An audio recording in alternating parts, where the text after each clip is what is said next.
Now, moving on, Canada's Prime Minister Justin Trudeau addressed ties with India in a recent interview. The leader emphasized the need for Ottawa to work on forthcoming trade deals with New Delhi, and he also said that India's tone with the country has changed ever since US warned the former on its role in a murder plot against Khalistani terrorist Gurpatwant Singh Pannun. Listen in.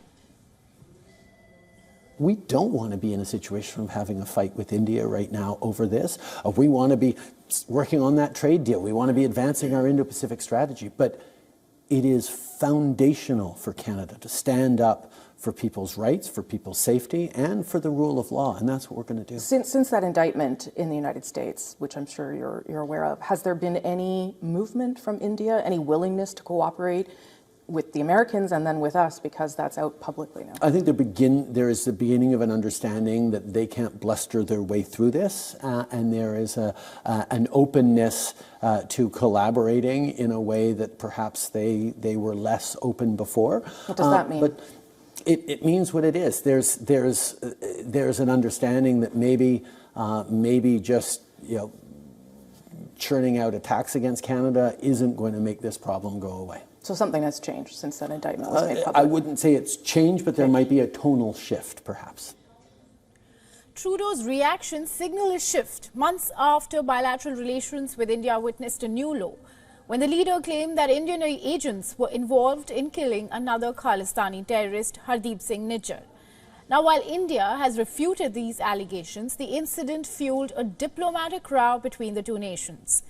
But with Washington making similar revelations on another attempted murder of a Khalistani separatist, Trudeau feels there is a shift in India's tone. However, India's Prime Minister Narendra Modi had earlier responded to US claims that an Indian diplomat ordered the Khalistani terrorist Gurpatwant Pannun's murder. Now, in an interview to the Financial Times, Prime Minister Modi said that New Delhi will look into any evidence that is presented to it.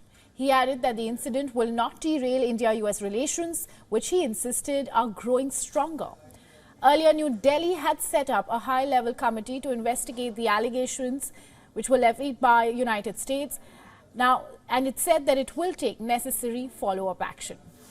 Responding to this in the interview, Prime Minister Modi said, and I quote, "There is strong bipartisan support for strengthening the US-India relationship, which is a clear indicator of a mature and stable partnership." He further added that security and counter-terrorism cooperation has been a key component of our partnership. Now, responding to these reports, Prime Minister Modi said that India is deeply concerned about the activities of certain extremist groups based overseas. These elements, under the guise of freedom of expression, have engaged in intimidation and incited violence. Unquote. Now, India designated Gurpatwant Singh Pannun as a terrorist in 2020. Pannun is dual US-Canada citizen and also the General Counsel for the separatist group Sikhs for Justice, which was also banned in India in 2019.